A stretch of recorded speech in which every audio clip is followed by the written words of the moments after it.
Hello viewers. The topic of today's discussion is youth suicide prevention. As you all are aware, suicide is one of the grave problems that our country faces today. It is estimated that there are more than 100,000 deaths by suicide in India alone every year. Most of them come from younger age groups. It is also estimated that China and India together contribute to about 2/3 of the world's suicide in gross numbers. It is time that we acknowledge that this is a grave issue and do something about it. The focus of today's discussion is going to be counseling in relation to suicide. We have with us today to enlighten us on this issue Dr. Aruna, who is the Research Assistant Professor at the University of Illinois in Chicago. This university caters to more than 24,000 students and is the largest medical university in the United States. She is also the chairperson of the AASPI, the Asian American Suicide Prevention Initiative. She also serves with the Illinois Governor's Suicide Prevention Task Force. She is here with us to tell us what we can do when we meet someone who is in despair and who might attempt suicide. The first question I would like to ask her today is, why do you think that adolescence is such a prone age group to commit suicide?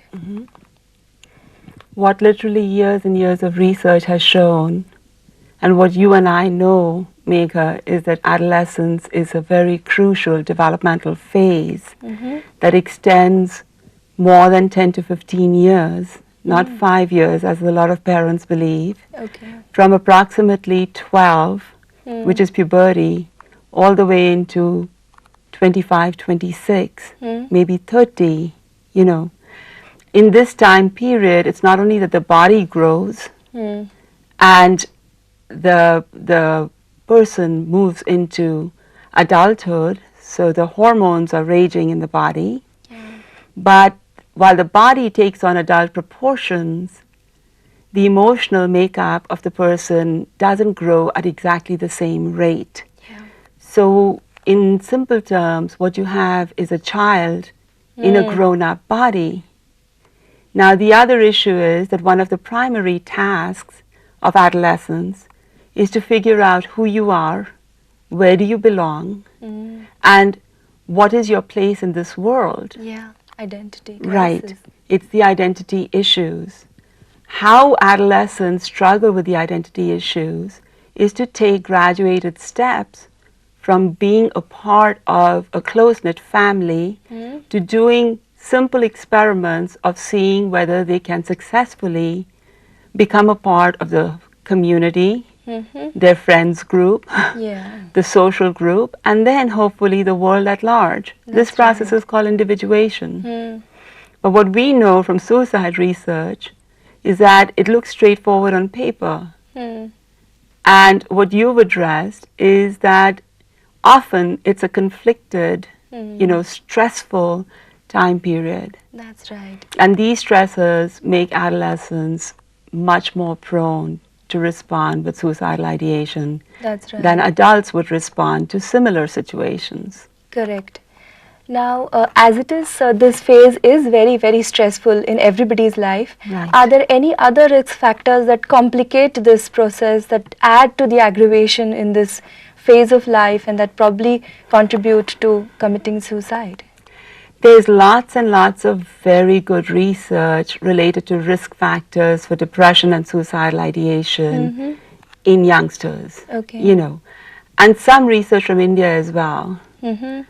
What we know is that regardless of what the context is, the common risk factor for all suicides, not just young suicides, is a sense of hopelessness. Right. Absolute hopelessness, which you call despair, We need to be aware that when despair sets in for any person, suicidal ideation may not be far behind. Right. So let's take an example. If it's a situation of a romantic loss or a romantic relationship, and a young person starts to feel or is being told that that relationship is not going to come to fruition. Right. Parents often, with the best of intentions, will say, forget about it and move on, it's not going to happen. But what the young person wants is for it to reach a normal resolution, even if it's a breakup.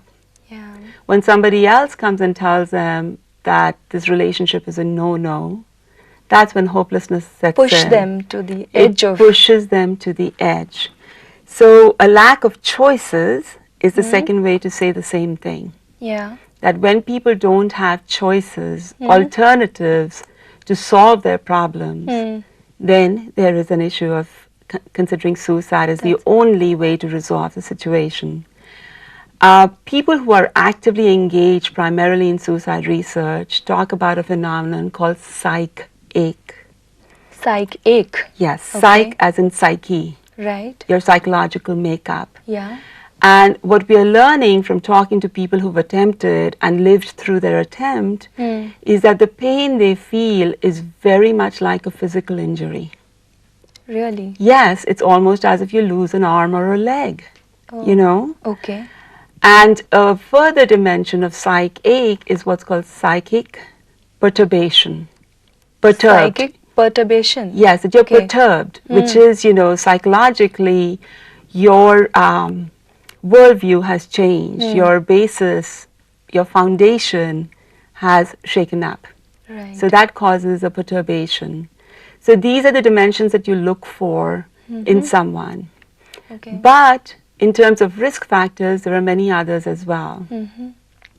Research has shown that for young people, verbal abuse is very highly associated with suicidal thought.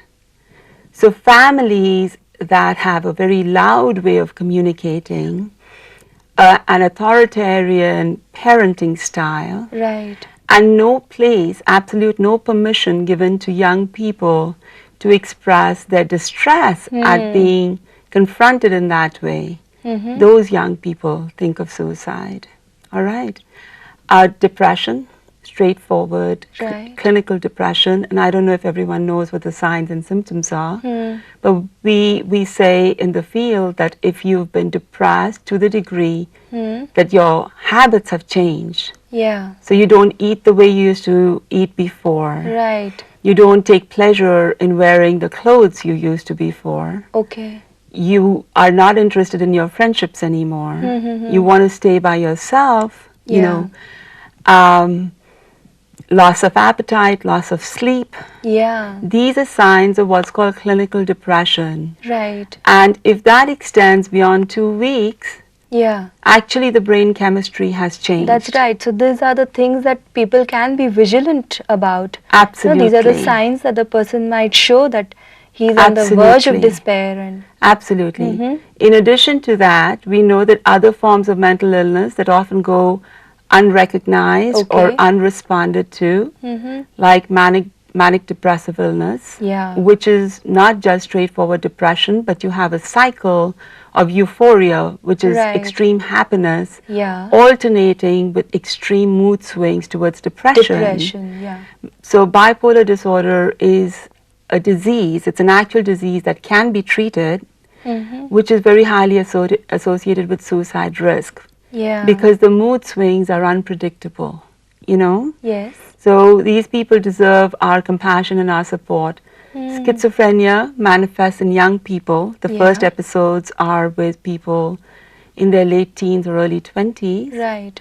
And that disease is so frightening that often people believe that there is no way out of it, you know, and the manifestation of thought confusions and hallucinations really frighten people, and they think that the only way out is through a suicide, you know. But we so also what are the first signs that a person is about to get into schizophrenia?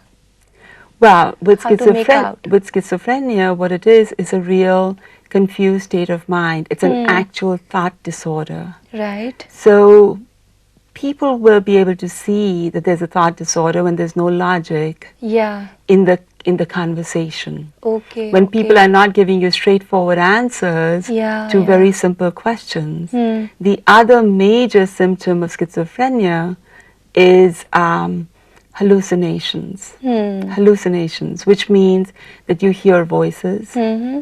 you see bright lights, Yeah. you sometimes feel like there are insects crawling up the wall, you might feel like there are ghosts in the room. Right. And what these are is your brain actually giving you all mixed up signals. That's you know. right. So thought patterns, confused thought patterns, Mhm. lack of logic, hallucinations, and the other is delusions. Hmm. Delusions in the sense of, I can't trust you because you want to do evil to me. Yeah. You know, delusions sometimes like, I'm God, Mm-hmm. I can change the world. That's you know, right. that can sometimes, not always, but sometimes that might be a Initial symptom, signs of a symptom of a symptom. serious mental illness. Correct. You know, Correct. all of these conditions for young people, anxiety is often a trigger for suicidal ideation. Right. Yes. And I personally, in India, I've come across young people who in the middle of exams will get so overwhelmed Yeah. that they'll say, I'm so confused, I don't know what choices to make. My parents keep telling me I should be doing engineering, you know, I want to be an artist. But it's not that they're rebelling against the parents. Yeah. It's that they're really, really confused And anxious. and anxious. Yeah.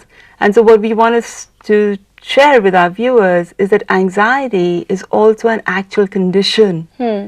It's not acting out behavior. And for example, the extreme manifestation of anxiety is a panic attack. That's right. Anyone who's had a panic attack will tell you that all of your biological, you know, mechanisms go haywire. Right. And if you measure your palpitations of your heartbeat, you can actually measure that the heart is beating a lot faster. Faster. So this person's not making it up, you know. No. This is not acting out. This is That's not right. bad behavior. Yeah. This is not manipulating He's other genuinely people. suffering They are genuinely suffering and fright. and frightened. And when they sort of suffer in any context that much, that's what you call psychic.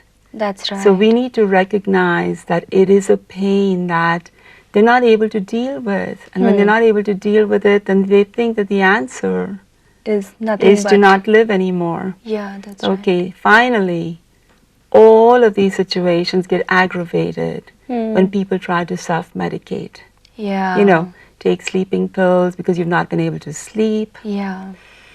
Take alcohol because the belief is that alcohol cheers you up and, you know, calms you down. Right. But what we need to share with the viewers is that alcohol is a depressant. Yeah. There is an initial state of feeling good and happy and top of the world.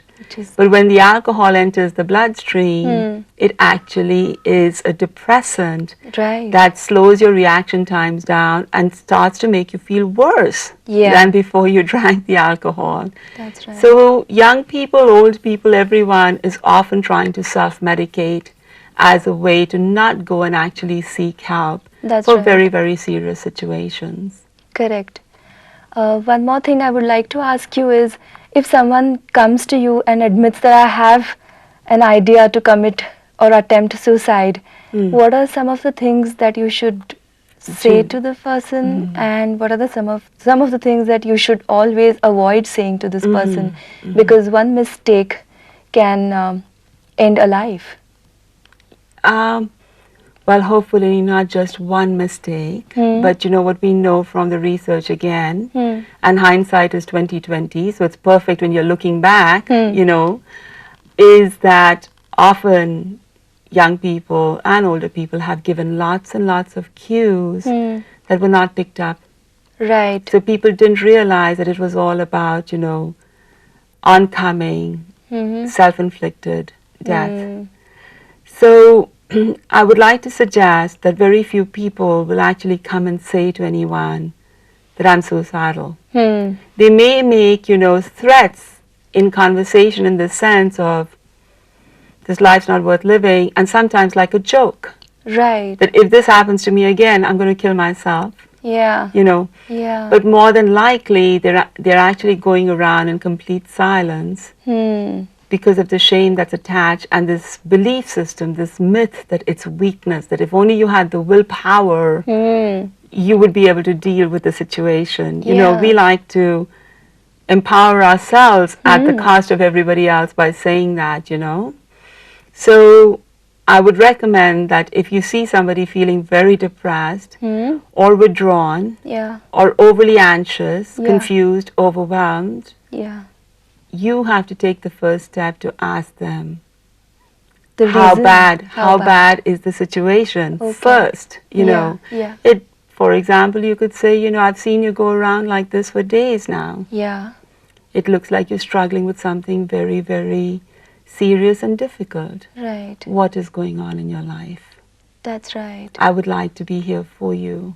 Yeah. You know. Maybe even the first, somebody reaching out to that person is such a large contradiction to what he's going through, that he might actually open up. That's right. And what he's going through or she is going through is this feeling of I'm all alone. Yeah. Nobody knows how bad my situation is. Right. Which then translates to, if they really cared about me, they would ask. Yeah. So what suicidal people and severely depressed people say is that it's like they're walking around in a dark cloud.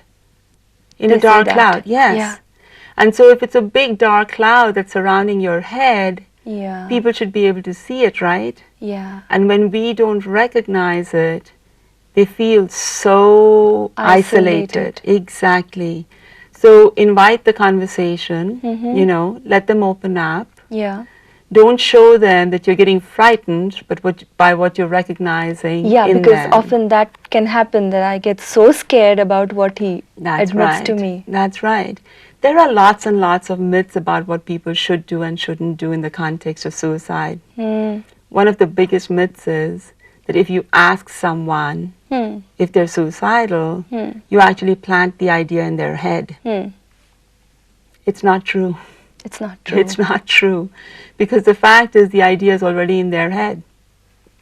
Very much so. You're doing them no favors, and you actually run the risk of them attempting and completing while believing that if I had asked, I would have contributed to the suicide. Right. So, you know, for example, family members will say, right now he's very disturbed. You know, in Hindi you say, बहुत परेशान है, उसको अकेला छोड़ दो. Right. And what research is showing over and over again is that if there's one protective factor against suicide, it's social support. That's right. So it's isolation just the is opposite. It's the myth. Let's break that myth today. Correct. Okay. So the second myth is that it takes an expert to have this conversation. Yeah. So psychiatrist ke paas leke jao. Right? Yeah.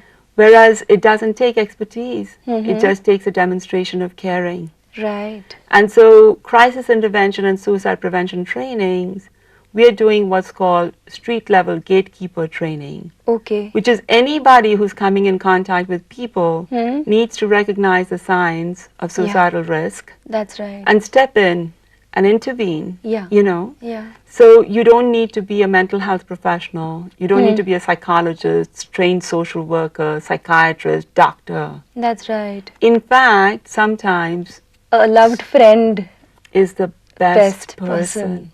For young people particularly, you know. The person who's trying to help should recognize when they have tried everything that they knew how to try. Yeah. So the second risk for things going wrong is young people believing the myth is that you've got to keep it a secret. Okay. Because often the suicidal person will say, I'm sharing something with you, kisi ko batana mat. That's right. Right? Yeah. So what should we do in such a situation? I think you should ask yourself what's more important to you, your friend or the friendship. That's right. And what's your answer, Megha? The friend. That's right. Yeah. That's right. Ultimately, it's your friend who's more important. And if you have to sacrifice the friendship, because the friend could turn around and get very angry with you. For breach of trust. For breach of supposed trust. You know? It is you have to take the it. chance. Yes. That's right. Yes, because Very maybe true. not to your face, Hmm. one fine day, Yeah. they will turn around and thank you for saving their Their life. life. Definitely. There is another myth, Hmm. which is that if somebody attempts, they Hmm. won't attempt again. Yeah. So people People need try to again. know. Huh. People need to know that if the situation is not resolved, Huh. and this is their way to try to solve the problem, Yeah. they will use the same way, That's right. right? So we have to take every attempt, every expression of suicidal ideation very Yeah. seriously, Yeah. because you don't know when it might turn lethal, Yeah. okay? And what is the statistics that shows that a person who's attempted once might attempt again? Well, what we are learning in the United States is that for every suicide completion, Hmm. so we don't know whether it's the same person or a total count, Okay. but it's anywhere from 20 to 200 attempts for every completion. So it's not the same person attempting 20 times, Correct. but in the population, for every completed suicide, there are anywhere from 20 to 200 people who have attempted, some of them multiple times. Right. Okay? Yeah. So there is no hard and fast way Yeah. to establish how many attempts does a person make. Correct. That's Okay? right.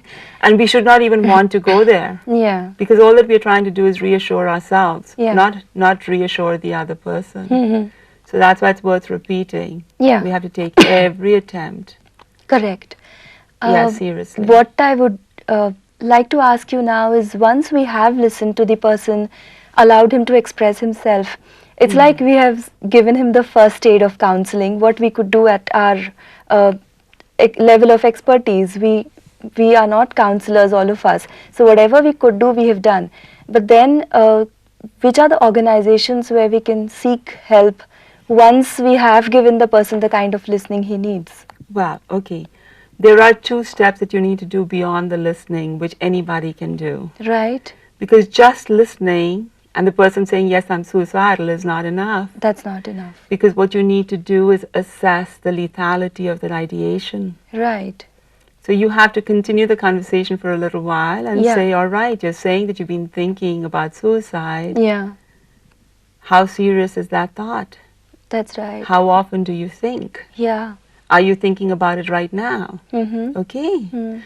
And every thought, not just suicidal thought, we know that it's a brief impulse that passes, whether it's good thoughts or bad thoughts. Yeah. What starts to happen with suicidal people is that when they don't share the thoughts with anyone and the situation is not turning around for them, Yeah. the frequency starts to increase for the thoughts, and the intervals between 2 thoughts of suicide becomes shorter and shorter until it's an almost continuous thought. Yeah. Okay? Yeah. So you need to figure out a way to ask this person, what's the duration between thoughts? That's right. And what triggers it? Yeah, that's Okay? right. Because we also know that if you can lengthen the duration between the 2 points of suicidal ideation, you can lengthen it wide enough where it may completely go away or come only occasionally. Correct. So that's what a friend is trying to do. That's what you should be trying to do. Okay, that's right. So you're trying to find out, is it coming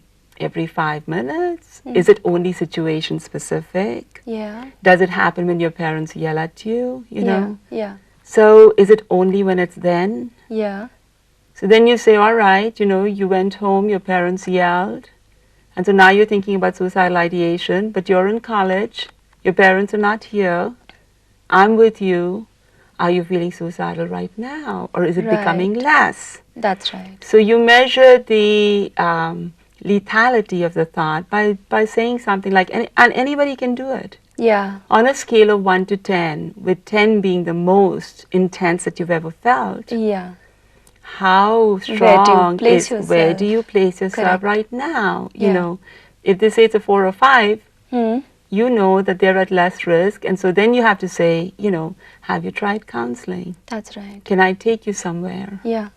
If they say it's an 8 or a 9 and it's continuous, Yeah. then you have to say, I'm not going to leave you alone. That's right.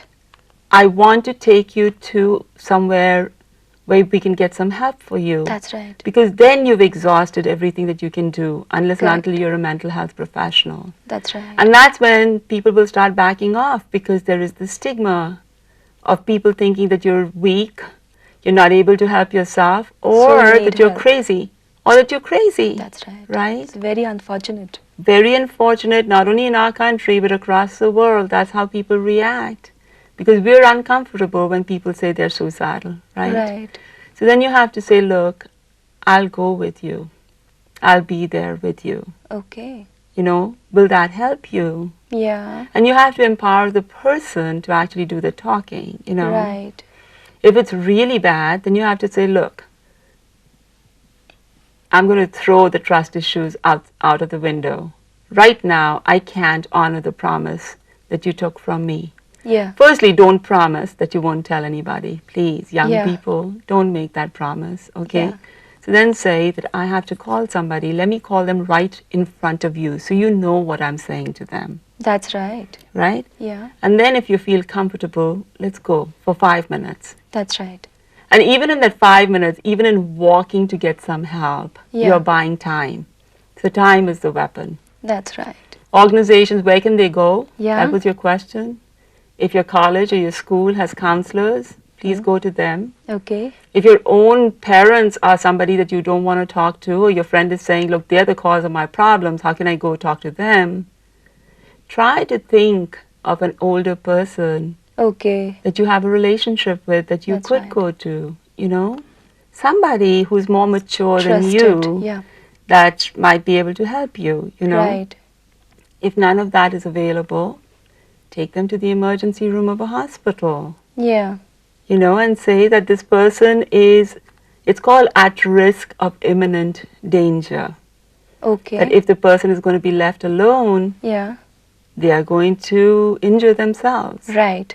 So on that basis, you can do an admission in a hospital. Okay. Are there any such emergency helplines available in India? I believe that it's just starting up, and some very good ones have started in different parts of the country. Mm-hmm. And there's one in Chennai that's been established by a highly acclaimed doctor who's Okay. doing exemplary work, Dr. Lakshmi Vijay Kumar. Okay. And I know you're going to post the contact information later.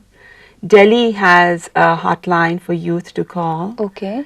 I believe in Maharashtra, I've heard in this trip that there are some examination hotlines, Okay. particularly because exams are times of stress. Stress. Yeah. And often young people complete suicides in the context of the results coming out. That's right. You know, so somebody was telling me that there is an examination line that's been established.